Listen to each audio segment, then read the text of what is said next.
Hi, everyone. Welcome to Unconfirmed, the podcast that reveals how the marquee names in crypto are reacting to the week's top headlines and gets the inside scoop on what they see on the horizon. I'm your host, Laura Shin. If you're making vacation plans, consider the Crypto Weekend Retreat I'm teaching with Melton Demirs of CoinShares and Jalak Joblan-Putra of Future Perfect Ventures. It'll be at the beautiful Omega Institute in Rhinebeck, New York from September 20th to the 22nd. Be sure to check out the show notes for the link to sign up. Also, if you don't yet get my weekly email newsletter, go to unchainedpodcast.com right now to sign up. And don't forget that Unchained and Unconfirmed are also on YouTube. You can subscribe there to be alerted to all the latest episodes of both podcasts. Crypto.com is the place you can buy crypto at true cost. Earn up to 8% per year on your BTC, ETH, XRP, and more. Install the Crypto.com app now. CipherTrace cutting-edge cryptocurrency intelligence powers anti-money laundering, blockchain analytics, and threat intel. Leading exchanges, virtual currency businesses, banks, and regulators themselves use CipherTrace to comply with regulation and to monitor compliance. Today's guest is Jeremy Allaire, co-founder and CEO of Circle. Welcome, Jeremy. Thanks, Laura. Great to be here. This week, you announced the launch of a new subsidiary in Bermuda. You also received a Digital Assets Business Act license from Bermuda. Tell us about the new subsidiary and license and why Circle decided to pursue them. Sure. So, as you look at the crypto markets, there's obviously a tremendous amount going on. And, we operate a number of different businesses. We have an exchange business, a trading business. We have retail products, and we have a product roadmap to build quite a number of different crypto finance products. And as we looked at the business and looked at the regulatory environment in the U.S., one of the things became very, very clear to us, which is that, and this has been clear for some time, and I think this has been really amplified more recently, is that the kinds of products and services and digital assets that can be offered in the United States is just becoming significantly more restrictive. And at the same time, the innovation in the space, the number of new projects, new digital assets, new blockchains, innovations in the models of the blockchains is proliferating. And so it was very important from our perspective that we be able to offer as broad a set of crypto finance products as possible to as many customers in the world as possible. And it became clear that the way to do that was to really have a U.S.-specific business that's regulated within the context of U.S. regulations, but perhaps more limited, and a international business that is also regulated and supervised, because we do believe ultimately customers, whether they be individuals or institutions, want to know that the firms they're interacting with have supervision. And I'll come back to that in a moment. And so we really, starting late last year, began looking to figure out where can we set up this international operation. And as you probably know, there are a number of countries who have really looked at embracing digital assets as a new type of financial asset, and also the kind of market participants. That includes countries like Singapore, Switzerland, Malta, Bermuda, and some larger countries are pursuing things as well, like France and Japan. As we looked more closely, what we found is that what Bermuda had put into place as a national crypto policy, which is this Digital Assets Business Act, was one of the most thoughtful and comprehensive frameworks for crypto that we had seen. And the things that we really were attracted to were a few things. So one was it was comprehensive. It was a regulatory framework that spanned kind of the full suite of different types of financial products and services that we build at Circle, everything from payments and custody to trading and both retail and institutional products, as well as the exchange business. And so it was a comprehensive regulatory framework. I think a second piece, which is really critical, is that it was a framework that had a high bar around it. Bermuda has given out very few licenses, and we're the first company in the world to receive what's called a Class F license, which is the broadest. And the Bermuda Monetary Authority has a very high bar on the types of firms that they will ultimately accept for registration, licensing, and supervision. And that was attractive to us. We think it's important that there is a high bar around this.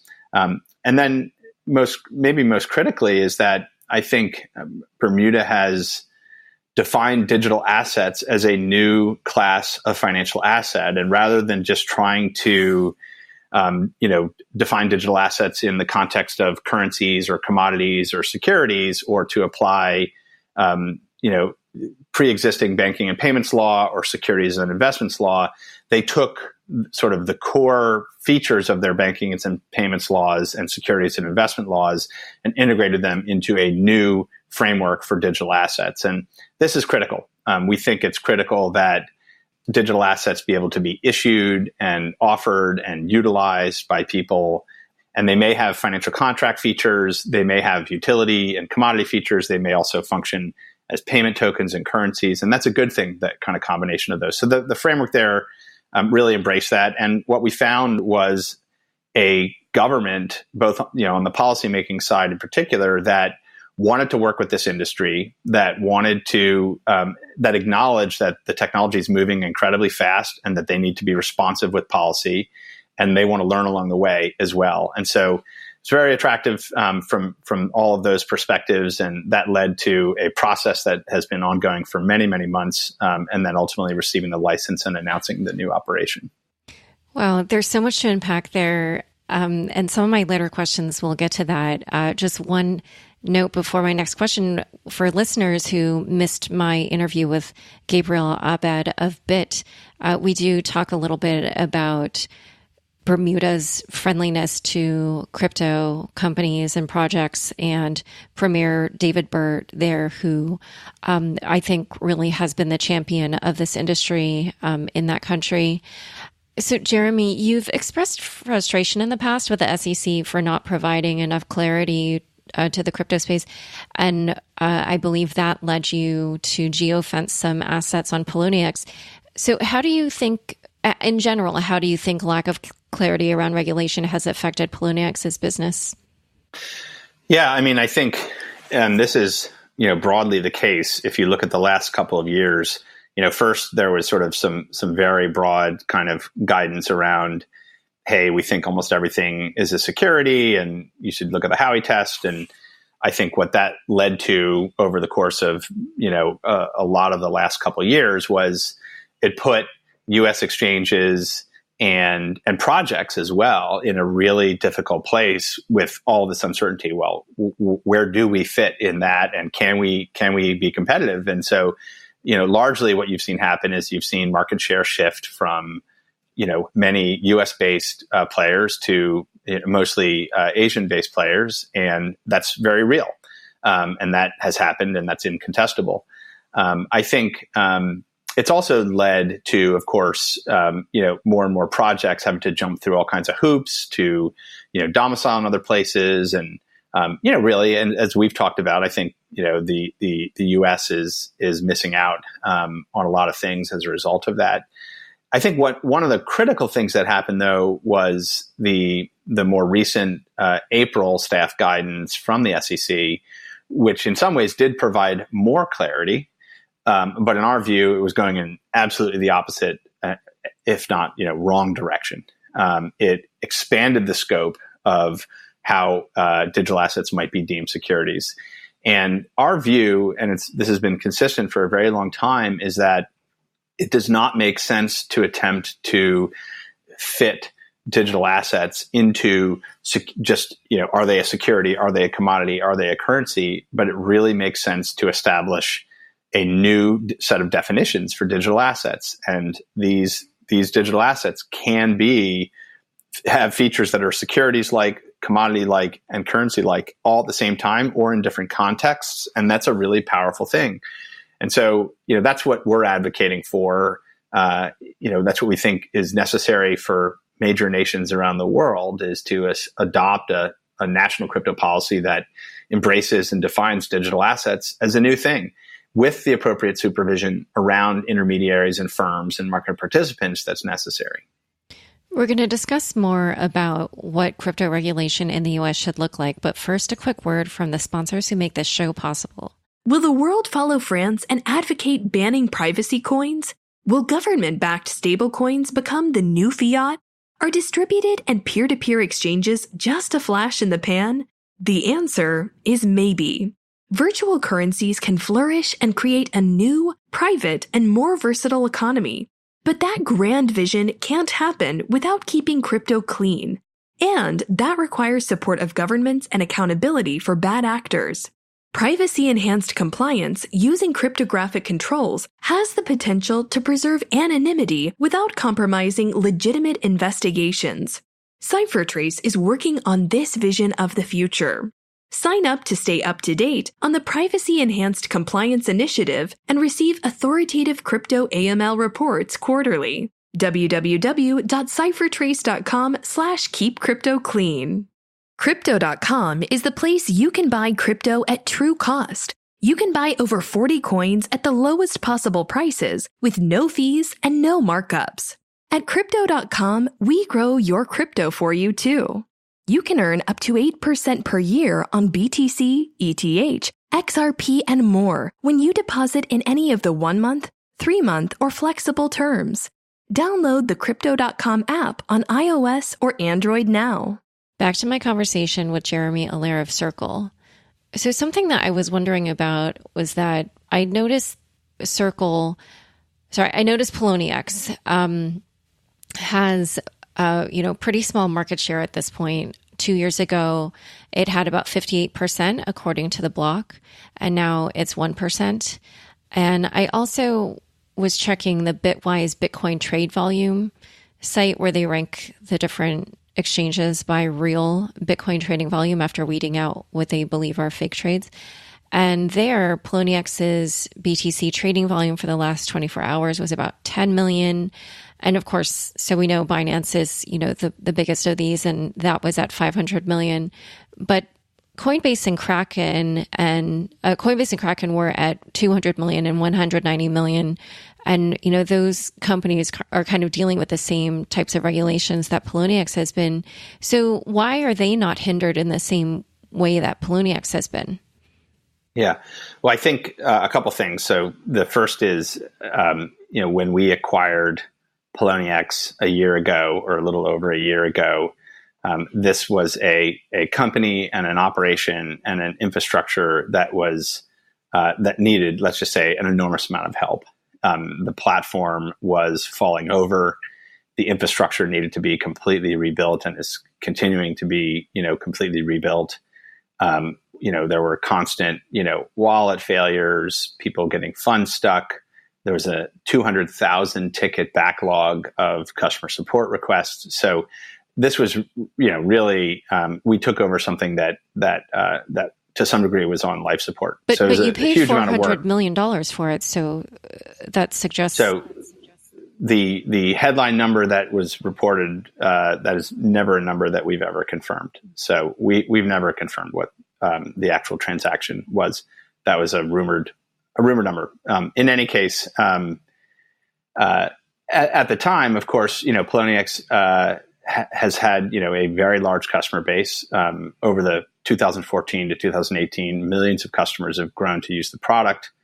And so we've been in a process of rebuilding an enormous number of pieces of it, and that's been significant.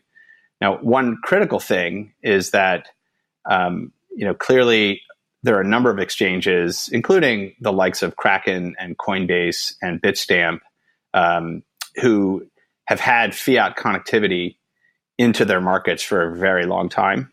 And the kind of core Bitcoin trading on a global basis, you really see an enormous amount of that volume come from exchanges that have really good on and off ramps for fiat.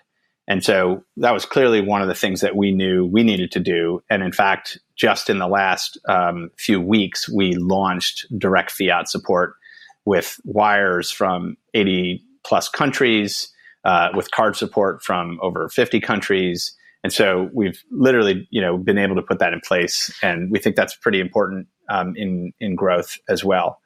I think the other piece is, Poloniex, as was very much known for its, support for a wide range of altcoins. It was sort of the preeminent altcoin exchange for a very, very long time.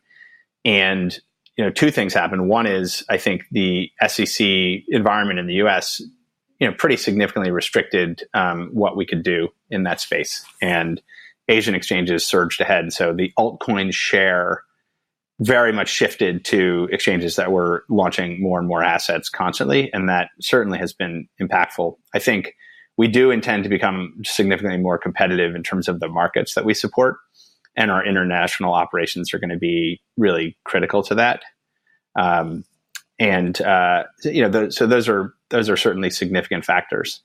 The other is that, when we took over Poloniex, we needed to have the KYC and AML policies and the compliance policies be in line with U.S. regulations, which required full identity verification. And, some of the other exchanges around the world have not imposed those standards. On Binance, you can sign up with a fake email address and a fake phone number, and you can use a VPN to get there from other countries. And that's with, $20,000 a day kind of limits.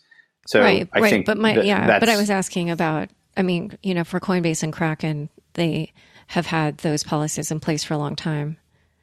Yeah, absolutely. And they've been, I think, historically very strong as for the core fiat Bitcoin pairs. And literally, we weren't able to offer that until even, literally just a few weeks ago.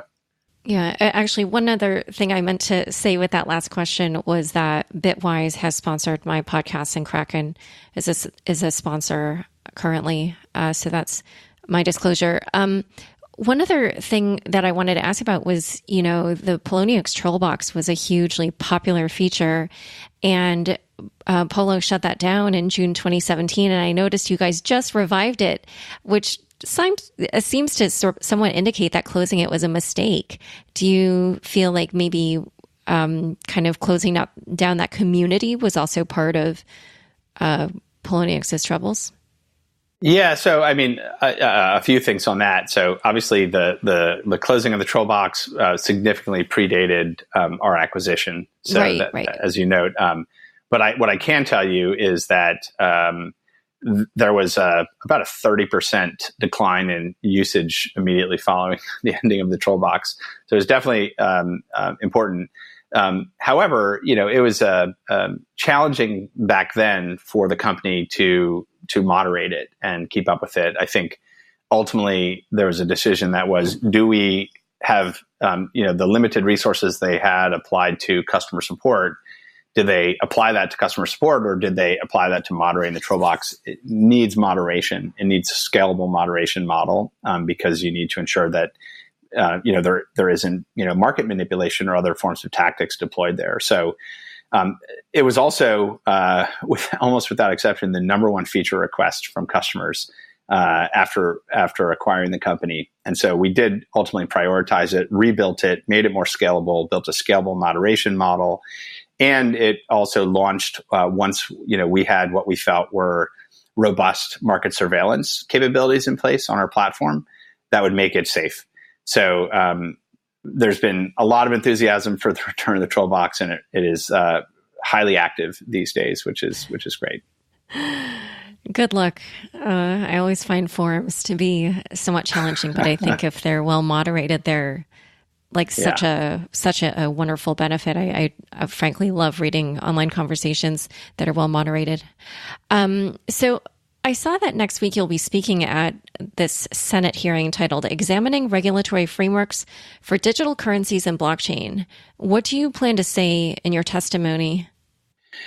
I think there's really a few key themes that I would like to address to the committee. One theme is really just around helping to articulate and communicate and educate the committee on the diverse types of digital assets that exist. I think there's been a sort of kind of peripheral awareness of things like Bitcoin. There's been obviously a front and center awareness of this new stable value token and blockchain project from the Libra Association.